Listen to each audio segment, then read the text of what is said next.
বউ যে টাকা কটা দিয়েছিল বাড়ি ফেরার পথে বাজার করার জন্য, কোথায় রাখলাম কোথায় রাখলাম? এইটা তো 5 টাকা। হ্যাঁ, গিন্নি দিয়েছিল বাজার করে নিয়ে যাবার জন্য। আজ আর করতে হবে না বাজার, কেমন? এটা আমার কাছেই থাক। বাজার না করলে তাহলে খাবো কি আজ? মহারাজের আদেশ ভুলে গেলে গোপাল? এত তাড়াতাড়ি ভুলে গেলে চলে? যাই, আমিও খেয়ে আসি।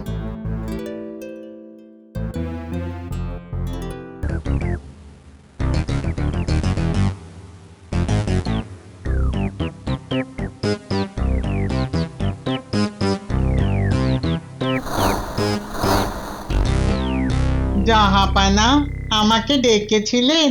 আচ্ছা, কেমন উজির তুমি? হ্যাঁ, দুধ আসছে না কদিন ধরে, আর তুমি সে কথাটা আমাকে জানাওনি পর্যন্ত।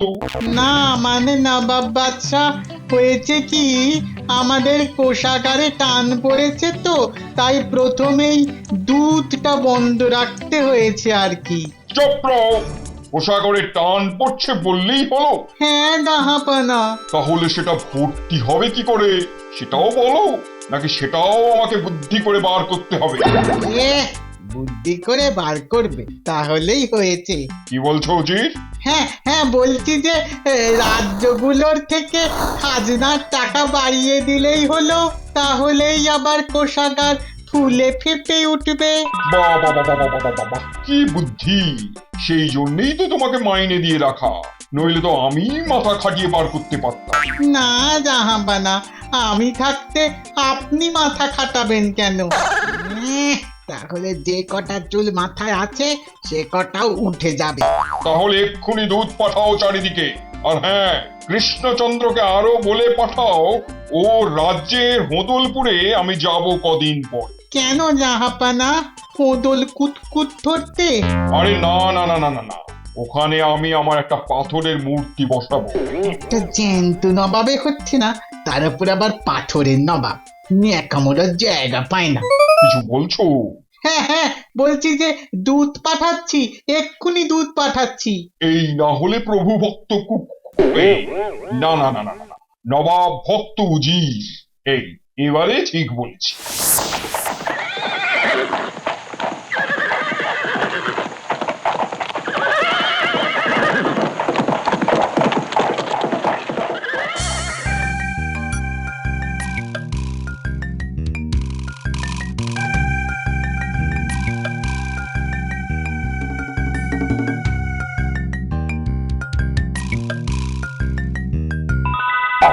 আমার মাথায় এই বাড়তি খাজনা দেবার একটা দারুণ মতলব এসেছে মহারাজ।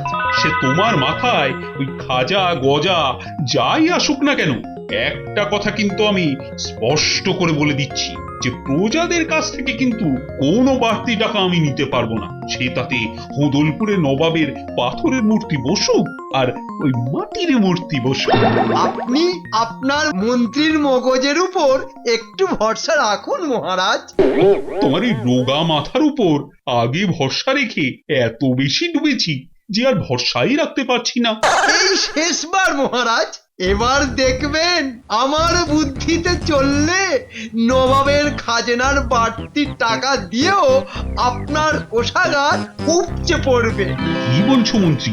বেশ বেশ, উপচে পড়লে উপচানো টাকাই তোমার। না, এবার বুদ্ধিটা মাথা থেকে বার করে মুখেতে আনো তো দেখি। বলছি যে মহারাজ, আপনার রাজসভার সভাসদদের থেকে 2 গুণ টাকা খাজনা বাবদ নিয়ে নিলেই তো আপনার কাজ হয়ে যাবে। বাহ, এটা তো ভেবে দেখিনি। আহা, আপনি ভাববেন কেন? সেজন্য তো আমি আর আমার এই বুদ্ধিতে টইটুম্বর মাথা আছে না? বেশ, তোমার মতলবই রইল। কিন্তু মহারাজ, আপনার রাজসভার সভাসদরা সবাই খুব কিপটে। তাতে কি, তুমি দায়িত্ব নাও ওদের থেকে টাকা আদায় করার। সে কাজটা আমি খুব ভালো করেই করতে পারবো মহারাজ। কেননা মন্ত্রী হবার আগে আমি তো কাবলিওয়ালা ছিলাম। মা, মন্ত্রীমশাই আদায় করিবেন খুব ভালো, কিন্তু আমি ওনার সঙ্গে এই ঝগড়াঝাটি টানা হেঁচড়া করিতে পারিব না কিন্তু। বেটার ছেলে মন্ত্রী এবার খুব লাফান লাফাবে এই আদায়ের জন্য। মন্ত্রী, আমার দুপুরের খাবার সময় হয়ে গেল, আমি যাই। আর তুমি দেখো কিভাবে কার কাছ থেকে কত টাকা বার করতে পারো, কেমন? আপনি নিশ্চিন্ত হয়ে খেতে যান মহারাজ, নিশ্চিন্ত মনে খেতে যান। আর আমি দেখি এই সব কিপ্টে সভাসদদের কাছ থেকে কত টাকা হাতাতে পারি। হ্যাঁ,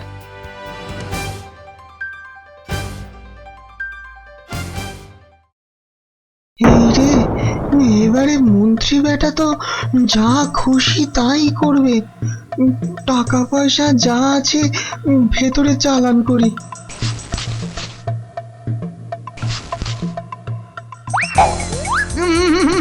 কি ঢোকাচ্ছেন ভেতরের দিকে? হ্যাঁ, কি ঢোকাচ্ছেন? এই সামান্য কিছু টাকা আরে আরে জমাবো বলে ভেবেছিলাম। বার করুন, বার করুন, বার করুন। মহারাজের আদেশ অমান্য করলে যে কি হবে সে তো ভালো করেই জানেন।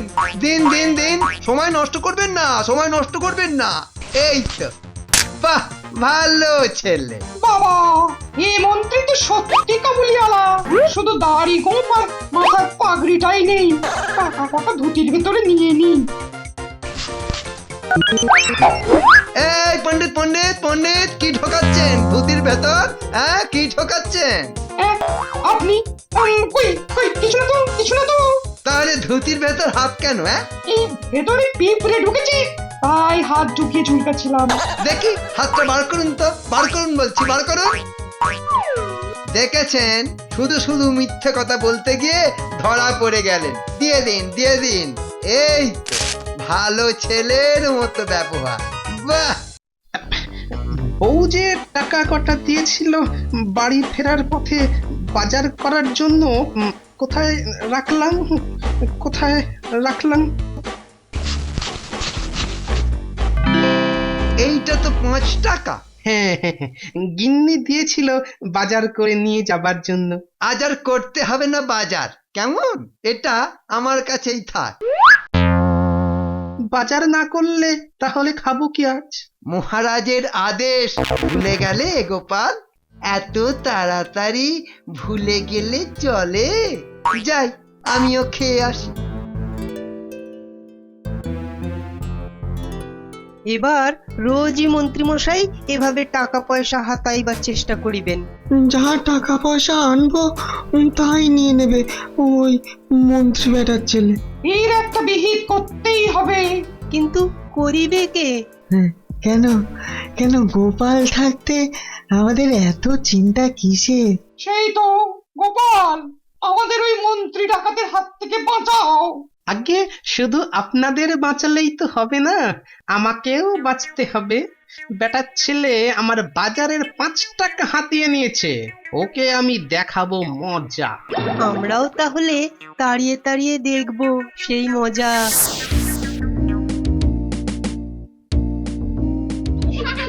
দারুণ দারুণ।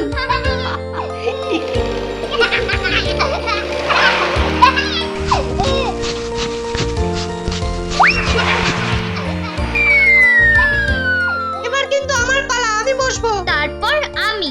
না দিদি, আগে ছোটদের সুযোগ দিতে হবে।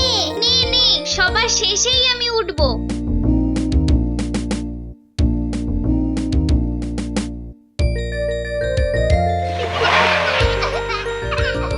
আরে গুলটে ন্যাপলারা না?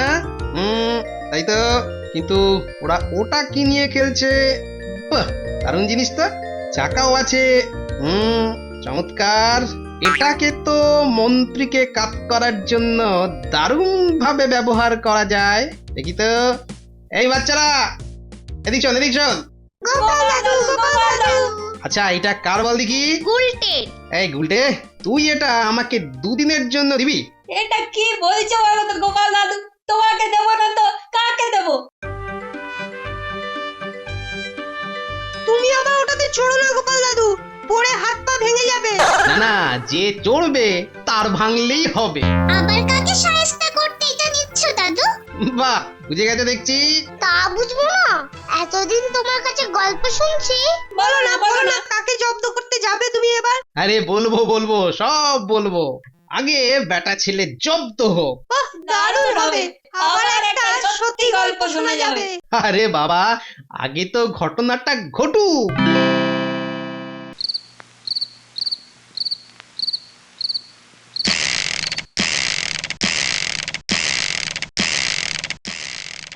এই কি হয়েছে বলো তো?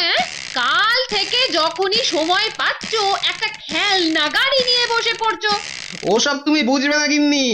আমি তোমার মতো বাচ্চা হয়ে যাইনি, তাই বুঝেও লাভ নেই। ব্যাস, তাহলে তো হয়েই গেল। আমি শুধু ভয় পাচ্ছি এই ধেড়ে বয়সে বাচ্চাদের গাড়ি নিয়ে খুটখাট করছো। মাথাটা খারাপ বলো না তো? আরে গিন্নি, এটা আমার অস্ত্রে ধার দেওয়া চলছে, বুঝলে? অস্ত্রে ধার দেওয়া চলছে। কাকে আমার বধ করবে? সেটা তো যুদ্ধ শেষ হলেই জানতে পারবে। সারা দিন সংসারে যুদ্ধ করতে করতে আমার হাড় মাস এক হয়ে গেল। আমার আর অন্যের যুদ্ধে কে কবে কার সঙ্গে করবে জানার এক মোটাও ইচ্ছে নেই। বুঝলে গিন্নি? এই দেখো, এ কি ঘুমিয়ে পড়লো, আবার নাক ডাকাও শুরু। হ্যাঁ, সত্যি গিন্নি বটে আমার একখানা, রোজই খাচ্ছে বাদশাহী খানা।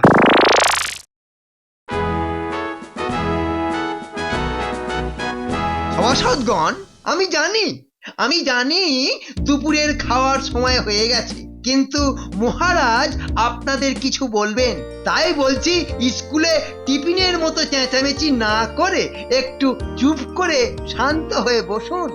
নবাব বাদশাহ খবর পাঠিয়েছেন যে কালকে উনি হোঁদলপুরে আসবেন। তো আমি চাই যে আমার সঙ্গে আপনারাও চলুন ওই হোঁদলপুরে।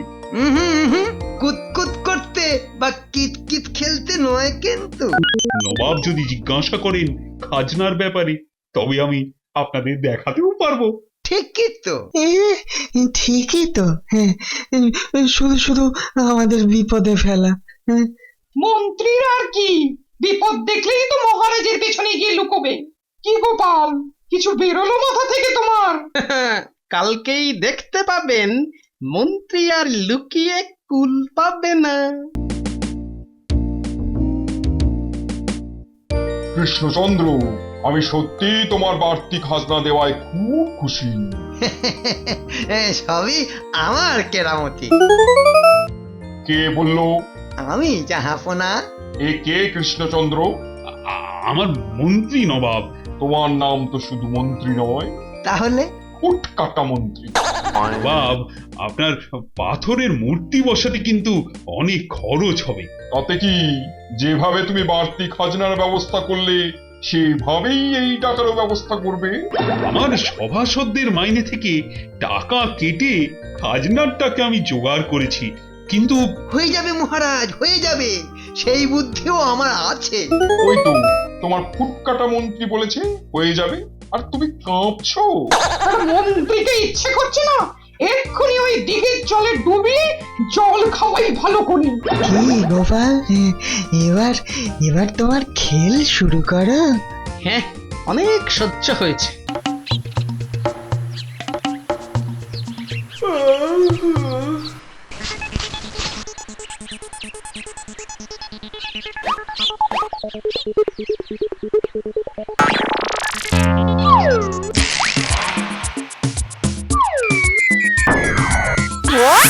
মহারাজ সাবধান, দাঁড়াবো না, সাবধান।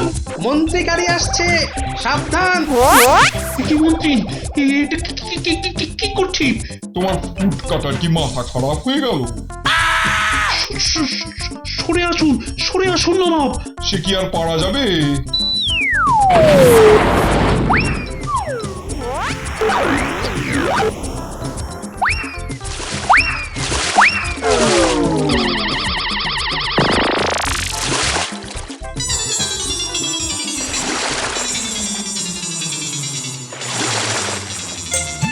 ওটা বজ্জাত ফুটকাটা মন্ত্রী কোথায়?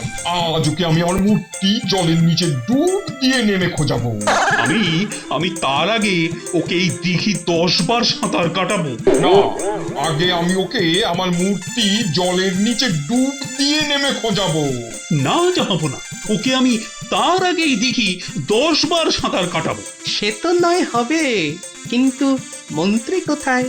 ওই তো মন্ত্রী মশাই ওইখানে গাছের ওপরে, কি মজা। এ কি মন্ত্রী, আপনি ওখানে উঠলেন কি করে? শুধু ভয়ে নয়, যমজ ভয়ে। একদিকে নবাব, অন্যদিকে মহারাজ। নেমে আসুন। না না না না, নেমে আসলে একজন জলের নিচে নামাবে আর একজন জলের উপরে ভাসাবে। না বাবা, না না না না। মন্ত্রী নেমে এসো, নইলে কিন্তু আমি গাছে উঠে তোমাকে দিঘির জলে ফেলবো। তুমি তাহলে গাছে উঠে কৃষ্ণচন্দ্র, বুঝলে, ওকে ঠেলে ফেলে দাও, আর আমি জলে রইলাম, দেখি কি করে পালায়। ওরে বাবা, এই যে ডাঙায় মহারাজ, জলে নবাব। বাঁচাও বাঁচাও, কেউ তো আমাকে বাঁচাও। মহারাজ আর নবাব মিলে আমাকে কাঁচা খেয়ে ফেলবে, বাঁচাও। এবারে দেখ কেমন লাগে। এখন নিশ্চয়ই ওদের খেলার মাঠে পাবো। ওখানেই যাই। কিরে গুলটে, গোপাল দাদু তোর গাড়ি ফেরত দিয়েছে? না রে, তাহলে হয়তো যে কাজের জন্য নিয়েছে সেটা হয়নি এখনো। কিন্তু দাদু তো বলছিল 2 দিনের জন্য, আজকে নিয়ে তো 3 দিন হয়ে গেল। সে দেবে ঠিক, ওসব ভেবে কি হবে, চল খেলি। ওই তো সবাই আছে। এই যে বাচ্চারা, গোপাল দাদু তোমার কথাই ভাবছিলাম। ভাবছিলি তোদের দাদু গাড়িটা নিয়ে গেল, কিন্তু দিয়ে গেল না তো। ছি ছি, কি যে বলো না। তুমি যাকে জব্দ করতে নিয়েছিলে সে কেমন জব্দ হয়েছে? এমন জব্দ হয়েছে যে যেই গাছে উঠেছে 3 দিন সেই গাছ থেকেই নামেনি।